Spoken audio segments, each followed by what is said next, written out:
81면입니다. 창세기 50장 15절로 21절까지의 말씀 찾으셔서 한 절씩 번갈아 읽으시겠습니다. 제가 먼저 15절 한 절 봅니다. 요셉의 형제들이 그들의 아버지가 죽었음을 보고 말하되 요셉이 혹시 우리를 미워하여 우리가 그에게 행한 모든 악을 다 갚지나 아니할까 하고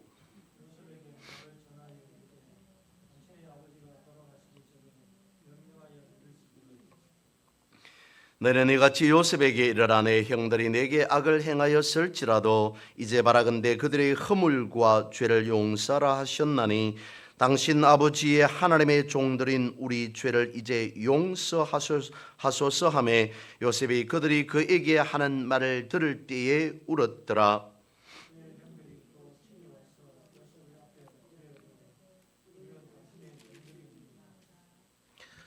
요셉이 그들에게 이르되 두려워하지 마소서 내가 하나님을 대신하리이까.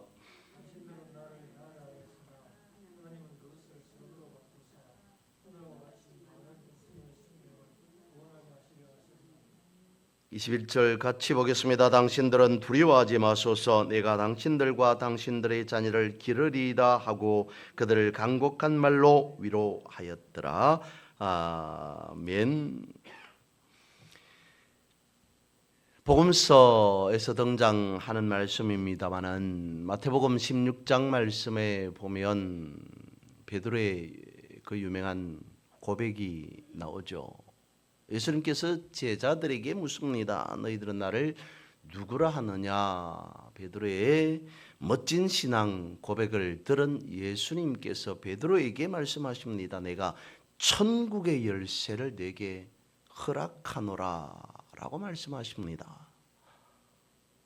엄청난 선물을 베드로는 주님으로부터 받게 되었더라 라고 성경은 기록하고 있습니다. 뿐만 아니라 말씀을 살펴보면 베드로가 받았던 그 엄청난 천국의 열쇠와 같은 열쇠를 요한복음 20장에서도 말씀하고 있습니다. 지난번에 한번 요한복음 20장에서 잠시 말씀을 드렸습니다만 예수님께서 부활하셨음에도 제자들은 그것을 알지 못한 채 아니 믿지 아니한 채 한 곳에 모여서 유대 지도자들이 자신들을 해할까 두려워하는 가운데 예수님께서 갑자기 등장하셨습니다. 그리고는 평안하냐라고 묻습니다. 평안하라라고 또한 말씀하십니다. 아버지께서 나를 보낸 것과 같이 나도 너희를 보내노라 라고 말씀하시면서 숨을 내쉬면서 성령 받으라 라고 말씀하십니다.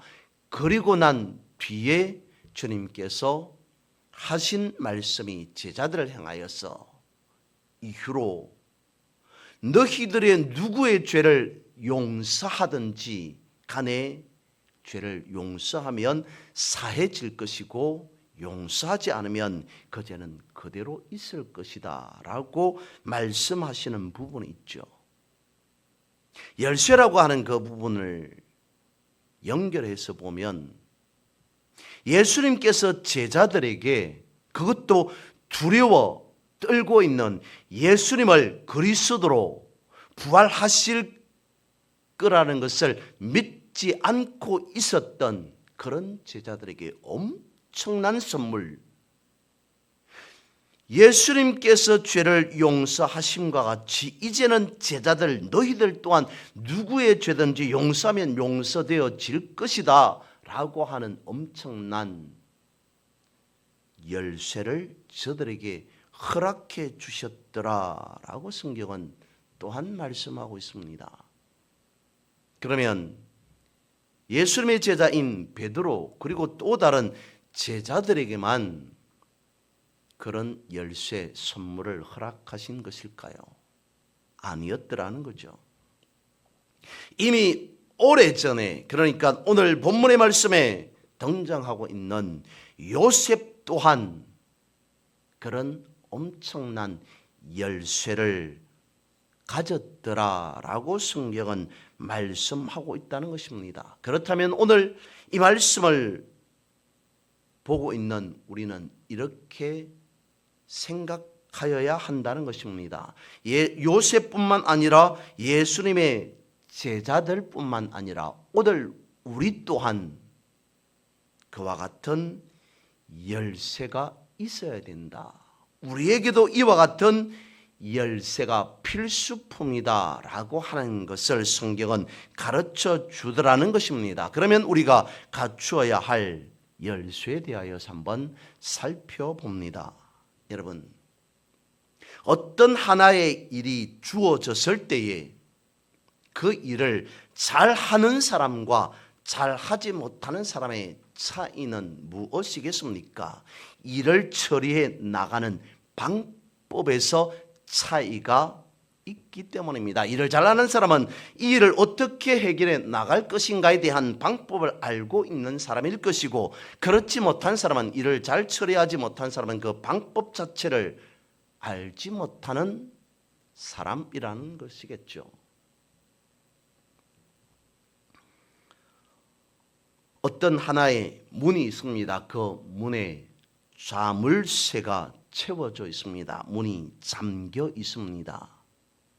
일을 잘 하지 못하는 사람은, 즉 방법을 모르는 사람은 잠겨 있기 때문에 자신이 가진 힘으로 문을 부수든지 열쇠를, 자물쇠를 부수든지 자신의 힘으로 처리하려고 한다면, 일을 잘하는 사람은, 방법을 아는 사람은 그런 방법을 쓰는 것이 아니라 자물쇠로 문이 잠겨져 있기 때문에 열 수 있는 열쇠를 찾는다는 것이죠.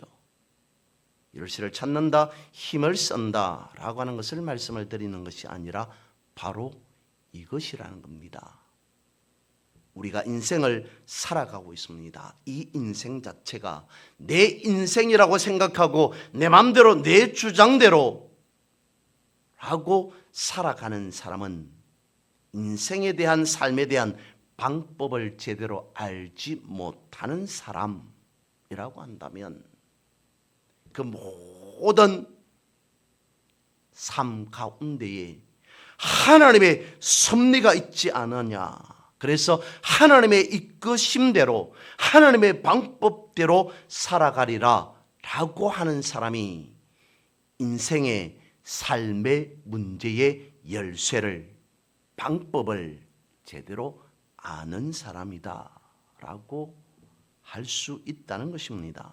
그러면 그 방법을 아는 데에 있어서는 지혜가 필요하겠죠. 하나님의 섭리를 이해하는 지혜가 필요하다는 것입니다. 먼저 우리 인생의 키를 가지고 계시는 분은 하나님이시니, 하나님의 섭리를 이해하는 지혜가 필요하다는 것이죠. 여기는 몇 가지 내용들이 있습니다. 먼저 첫 번째로는 우리의 삶을 부분적으로 보아야 하는 것이 아니라 전체적으로 보아야 한다는 것입니다. 우리의 삶을 하나님께서 인도해 가십니다. 이끌어 가십니다. 그렇게 하려면 하나님께서 우리의 인생을 어떤 방법으로 인도해 가시는가라고 하는 하나님의 섭리를 이해하는 그 지혜가 필요하다는 건데, 요셉이 그랬다는 것입니다. 요셉은 인생 자체를 길게 볼 수 있는 지혜가 있었더라는 것입니다. 요셉의 인생을 하나씩 하나씩 끊어 놓고 보지 않고 연결해서 보면 이렇습니다. 먼저 첫 번째로 요셉은 형들에 의해서 죽을 뻔하다가 노예로 팔려갑니다. 노예로 팔려간 그 자리에서, 그곳에서 그는 다시 파렴치한 성추행범으로 몰리게 됩니다. 그리고 난 다음에 다시 감옥에 갇히게 되어집니다. 감옥에 갇혀서는 그는 다시 이 잊혀지는 사람이 되었습니다. 이런 인생을 살았던 사람이 요셉 아니겠습니까? 그 한 인생을 끊어놓고 보면 그야말로 매우 안타깝다라고 말할 수밖에 없는 인생이 요셉일 수밖에 없습니다. 그런데 그 모든 것을 연결해 놓고 보면 그것이 곧 하나님의 섭리임을 우리는 알게 되어진다는 것이죠. 그러니까 다시 말씀을 드리면 이렇다는 것입니다. 사탄은 끊임없이 요셉을 넘어지게 하려고 합니다. 형들을 통해서, 그리고 노예로 팔려간 그 집을 통해서, 보디발의 아내를 통해서, 감옥 가운데에서 간수들을 통해서, 죄수들을 통해서 끊임없이 사탄은 요셉을 넘어지게 하고 있습니다. 그런데 그 자리에서 요셉은 넘어진 것이 아니라 넘어지려고 하였으나 그 가운데에서 하나님의 인도하심, 하나님의 이끄심, 하나님의 섭리하심이 있었음을 깨닫게 해줍니다. 이것을 볼 수 있는 것이 하나님의 지혜라고 하는 것이죠. 그러면 우리 또한 마찬가지여야 할 겁니다. 우리 또한 인생을 연결해서 볼 필요가 있다는 것이죠. 내가 당했던 어떤 한 일을 하나씩 떼어놓고 보면 그때마다 우리는 더 큰 상처에 사로잡힐 수밖에 없습니다. 과거의 어떤 일에, 아니 지금 나는 어떤 일에 매여 있으니 그 일로 인해서 나는 이런 상처 저런 상처, 그리고 이후에는 이런 더 큰 상처를 입지 않을까라고 인생 자체를 하나씩 잘라서 보면 더 큰 상처를 받을 수밖에 없다는 것입니다. 나를 괴롭혔던 사람들을 생각하면 용서가 안 될 것입니다.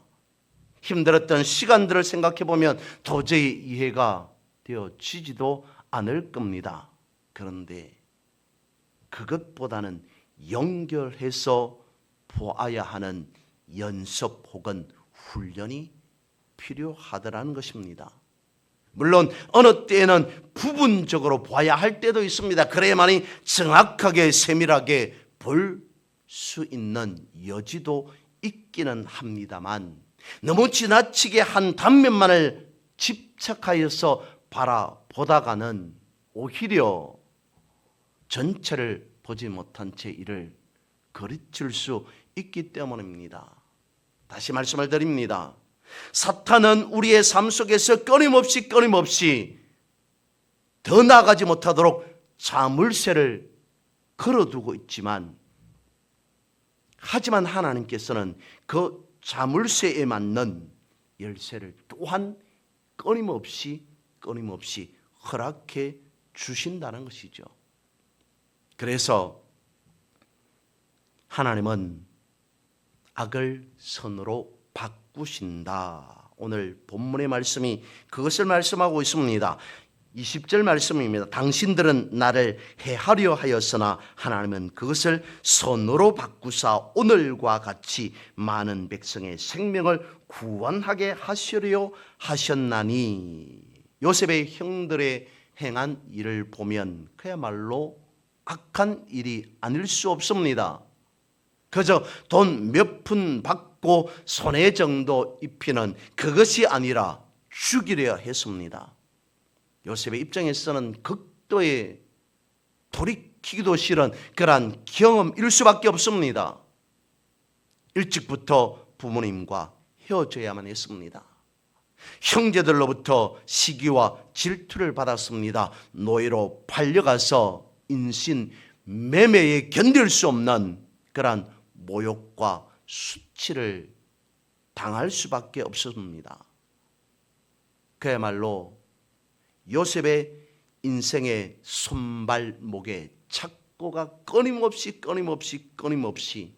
채워졌다라고 말할 수밖에 없겠죠. 그러나 이 모든 일들을 연결해서 그리고 그 결말을 보면 하나님께서 그것을 과정으로 사용하셨더라는 것이죠.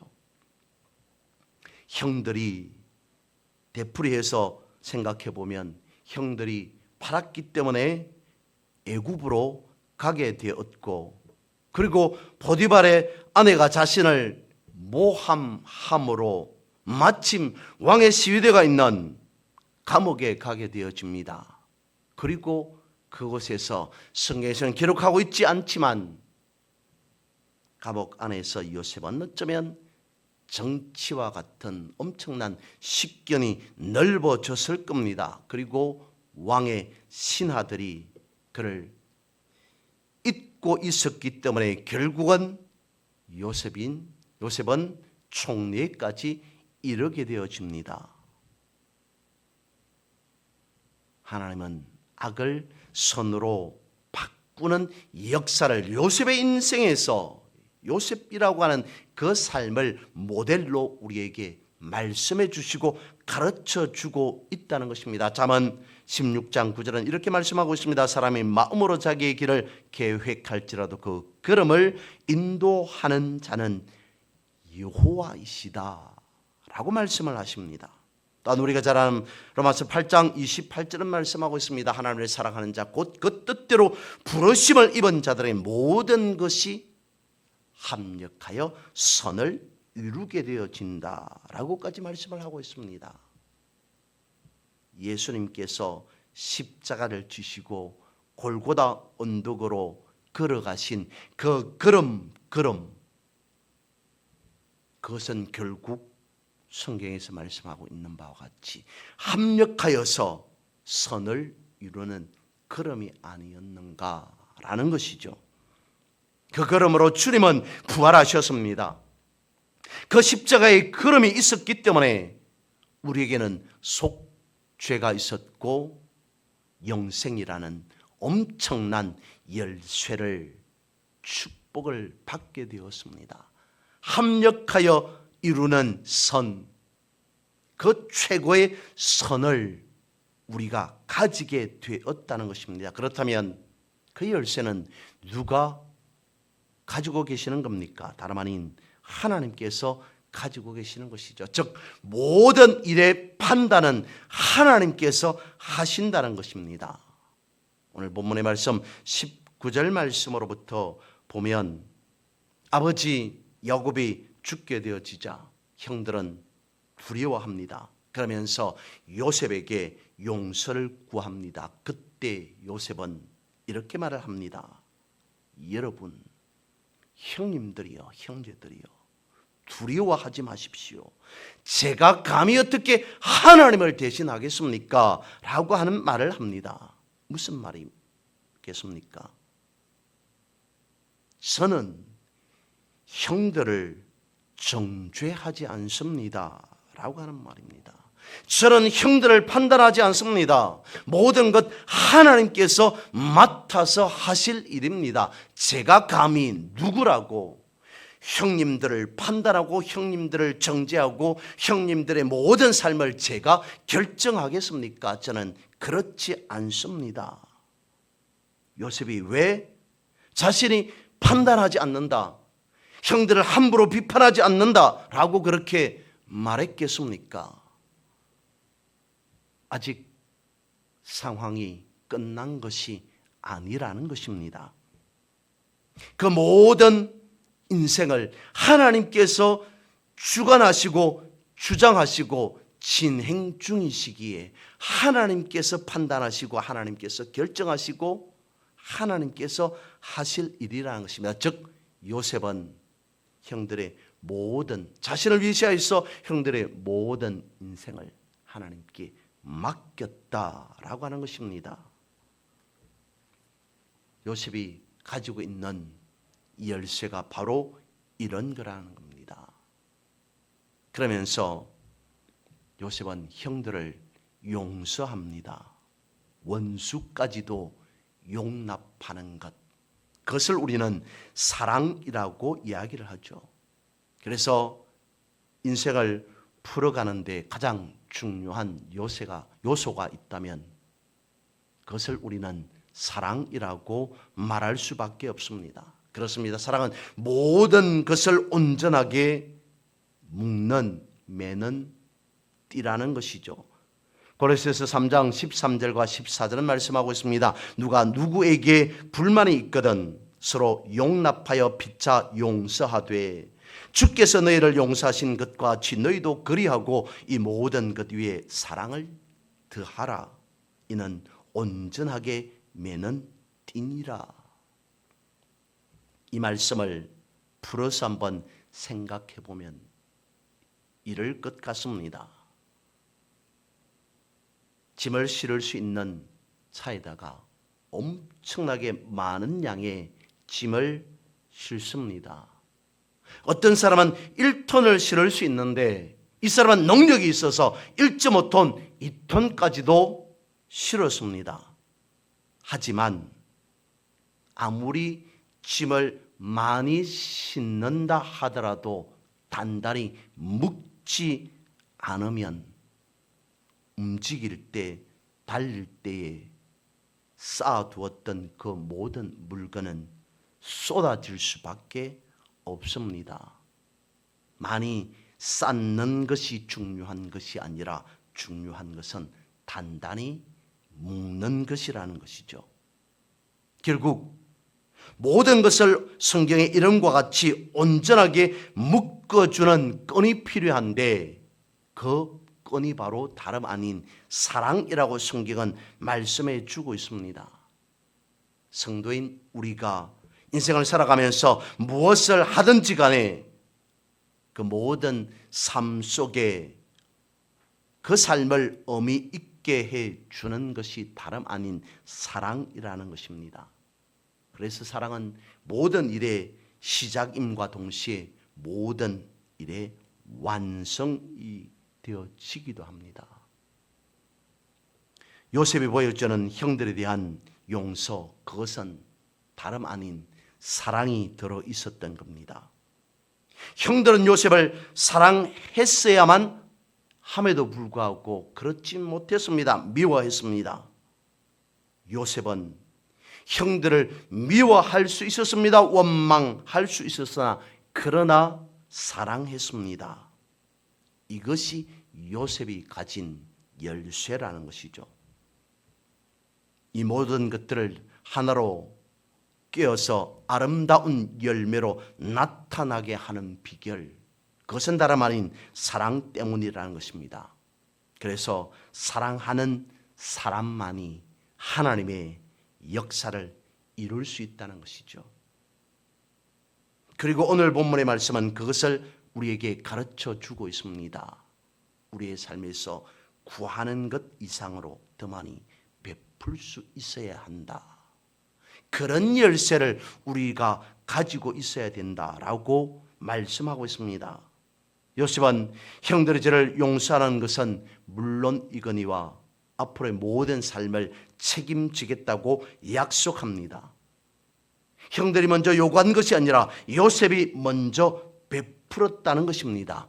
원수에 대한 승리의 비결은 보복이 아닌 사랑이라는 것을 오늘 본문은 말씀해 주고 있습니다. 그러므로 더 많이 사랑하면 할수록 더 크게 이기는 것이라는 것을, 그것이 우리가 가져야 할 열쇠라고 하는 것을 성경은 말씀해 주고 있습니다.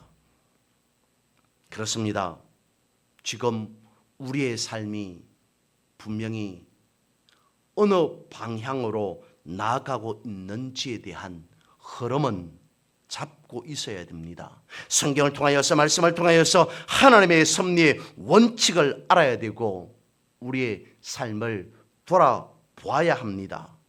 그리고 그 삶의 언저리에서 굽이마다 예수 그리스도의 십자가의 사랑을 경험해야 됩니다. 그래야만이 그 삶 속에서 진실로 하나님께서 우리의 삶을 책임지고 계시는구나 라고 하는 삶을 연결해서 볼 수 있다는 것입니다. 그러면 분명 성경은 가르쳐 주고 있진 않지만 요셉의 고비마다 어쩌면 하나님은 하나님의 방법대로 사랑의 연결고리로 연결하고 있었던 것은 아니었을까라고 생각해 볼 수 있습니다. 십자가는 사랑의 열쇠 아니겠습니까? 우리의 모든 인생의 문제를 풀 수 있는 성령의 인도하심까지 우리는 받고 살아갑니다. 십자가의 사랑으로 성령의 인도하심으로 날마다 승리의 삶을 살아가는 그러한 우리 모두가 될 수 있기를 주님의 이름으로 선포하고 축복합니다.